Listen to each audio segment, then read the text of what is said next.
बात उन दिनों की है जब गोनू झा राजदरबार में नियुक्त नहीं हुए थे। तब वह गांव में खेती बाड़ी करते थे और उनकी आर्थिक स्थिति कुछ खास नहीं थी। वह अपनी बुद्धि के प्रयोग से ही सारा काम करते थे। जैसे तैसे घर गृहस्थी का पालन पोषण होता था। उनके गांव में भी हीरन और फीरन नाम के दो ठग थे। वे दोनों अधिक मशहूर तो नहीं थे, पर दांव पड़ने पर वह किसी को भी चूना लगा देते थे। अधिकतर लोग तो उनसे बात करने से भी परहेज रखते थे, पर कई बार कोई न कोई फंस ही जाता था। एक बार गोनू झा को कुछ पैसे की आवश्यकता हुई तो वह घर से धान लेकर बाजार गए।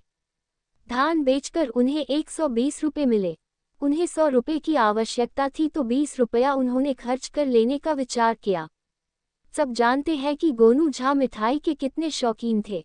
जब वह मिठाई खाते तो भरपेट खाते थे। आज भी उन्होंने इसी विचार से 3 सेर मिठाई तौलकर ले ली। अभी वह मुड़े ही थे कि सामने हीरन फीरन खड़े थे। प्रणाम पंडित जी, दोनों ने कहा। आज तो पैसे का सहारा लगता है तो सही। धान बेचकर आया हूँ। अच्छा, गांव चल रहे हैं? हम बैलगाड़ी से आए हैं। आप भी बैठकर चल पड़े, रास्ते में बातें करते चलेंगे।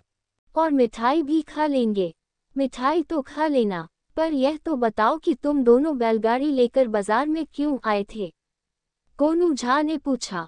अब आपसे क्या छुपाना पंडित जी, हीरन ने कहा। रात भर खेतों से धान की बालें बीन बीन कर 2 महीने में 2 बोरी धान इकट्ठे किए थे। आज उन्हें बेचकर आ रहे हैं। अच्छा, चलो तो अब चलते हैं।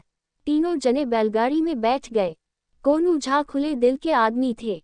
मिठाई खोलकर रख दी तो हीरन फीरन जुट गए। गोनू झा ने भी अपना सारा अनुभव झोंक दिया कि ज्यादा से ज्यादा मिठाई खा सके। मिठाई खत्म हुई तो बैलगाड़ी चल पड़ी। पंडित जी, आप तो बहुत बुद्धिमान हैं। कोई ऐसा काम बताएं जिससे हम दोनों भी चैन से गुजर कर सकें। भाई, परिश्रम से कमाया धन ही अधिक चैन देता है।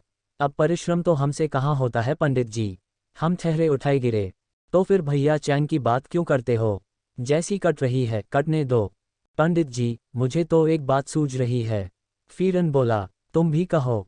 देखिए, अभी गांव तो हमारा दूर है। बैल भी बेचारे सुबह के भूखे हैं और धीरे धीरे चल रहे हैं। रास्ता लंबा हो जाएगा। अब इस तरह तो समय कटेगा नहीं। क्यों न हम समय बिताने के लिए कुछ गप हाँक लें।